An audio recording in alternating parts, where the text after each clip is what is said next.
Yes, Mr. Courtney. yeah. I am Rita Conrad. It sounds, I apologize. That's fine, that's fine. I have just one statement to make, and I do have a question. I was very upset with your office last week, I admit that. I made a phone call, was told there was no public meetings of any sort confirmed in this area for the recess, and someone called me back by reverse call on my cell phone and reiterated that, okay? But, I have my contacts, so I knew to come here today. And I feel comfortable here because I'm also a senior. I'm also part of the Senior Advocacy Commission in Pomfret. I've been getting complaints from citizens for the last month or so about certain questions being asked at physicians' offices. In particular, the gun question is upsetting a lot of patients, and they don't know what to do about it. They think, especially elder people, believe they should answer any question their physician asks them. They don't want to say no, they respect their doctors. And I find that extremely fearful, especially for our personal freedom. I think that those questions are unnecessary. And my concern is with this EMR, the electronic medical record, is now shared among everything. All of our personal information is included in that, our date of birth, our social security numbers, the color of our eyes, how many kids we've had, now how many sexual partners we've had since we were 16, whether we have a gun, where we keep it, do we feel safe in our home. It's entered into an electronic medical record. And I hope people here understand, there's no law that says you have to answer those questions. That's up to you. I'm not gonna tell you what to do. My question to you is, have you heard any complaints about this? And would you consider sponsoring legislation to further protect our rights and our freedoms and our personal information? And that's where your fraud's gonna come in, by the way. Right. So, first of all, I want to just reiterate what you just said, which is that there is no law that mandates that type of question.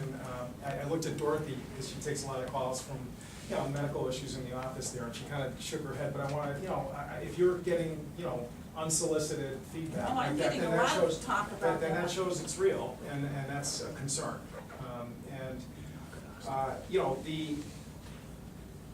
In terms of Washington right now, the only issue that is at all has any kind of pulse in terms of, gun issues is the background check legislation, which, I don't have to tell anybody what's, I've had my happened there. background check done. Yeah, so, For the but in purpose. terms of, using the healthcare system or doctors to sort of probe into that area there, again, that's a new one on me, to be honest with you, Rita. Oh, no, And this is becoming yeah, huge. yeah. This is And, becoming, you the know, hospitals receive, our local hospital is receiving complaints from patients.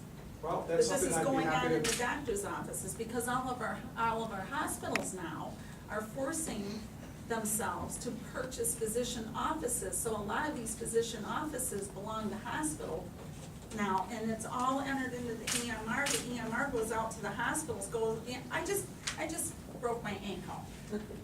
I can go to a different doctor's office outside of their hospital, outside of their practice, and they can instantly get my x-ray DVD'd over to them.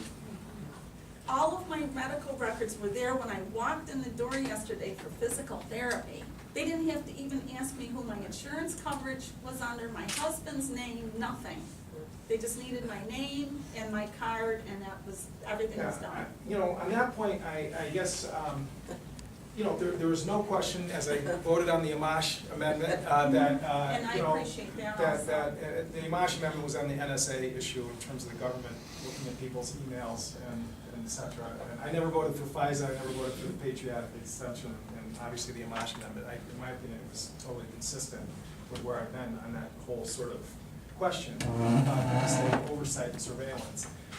But in terms of, medical records, there is HIPAA, which is the health. I actually, I'm not quite as cynical about it as maybe you are, okay? But I know, and no one should trust anything these days, okay? As my mother-in-law found out when she, scanned the other day, and but I actually think that in terms of assuming you had a safe system in terms of information protection, allowing doctors to communicate better, I think is a good thing, it's not a bad Well, thing. it's a And, handy tool, but it's not, it's The not model safe. that I would use is the VA, and the military healthcare system.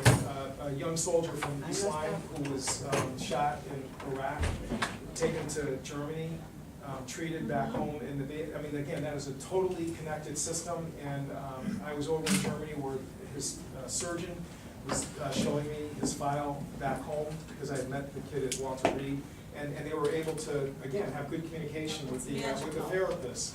It is, and so, I mean, having therapists in this community being able to communicate with an orthopedic doctor, when you're going over, when I'm going over there for, because I have knee issues myself, I think if it, again, it's safe, I don't have a problem with that, okay? But having said that, as far as, asking inappropriate questions, I talk to the Connecticut Medical Society all the time, which is a trade group for the doctors in the state, and I'm gonna get back to you in terms of talking to. Yeah, I wish you would, Ken because Ferrucci about that. I think Congress needs to look Yeah. at what they can put in place to protect us. I see this as a huge fraud thing. My husband is the CEO of a bank. Right. And I'm also on the Senior Advisory Commission in Pomfret. And we have had banks come in and do fraud prevention discussions with the seniors. Right. And that is a huge concern right now, with the fact that anybody can have access, and it's very frightening about these navigators. That, all these reports are coming out that they're hiring navigators for the Obamacare system to educate people, but are these people being background checked? Is the information going to be safe? I worked in a hospital. The navigators are really almost the same as the choices counselors. I mean, they're really in almost exactly the same. That's true. In fact, the choices good counselor in Hebron is also a navigator. But are we going to have laws in place? Absolutely. And make sure that anybody is brought up on charges and held accountable? I mean, we don't have much accountability right now with the Benghazi, NSA, and the IRS scandals. Right. But we certainly need to make sure that everybody in this room's information is safe, and if it's not, they need to be brought up on charges. I worked in a hospital where we had to let employees go whose cars would be taken back for non-payment, and they would leave their laptops with patients' information in them. That's happened We with the had to VA send system. people out to get the laptops out of fear that they could be stolen. They should be arrested. And those kind of things are what I fear. And that can happen with a good navigator or a bad navigator. Or a good choices counselor or a bad choices counselor, so.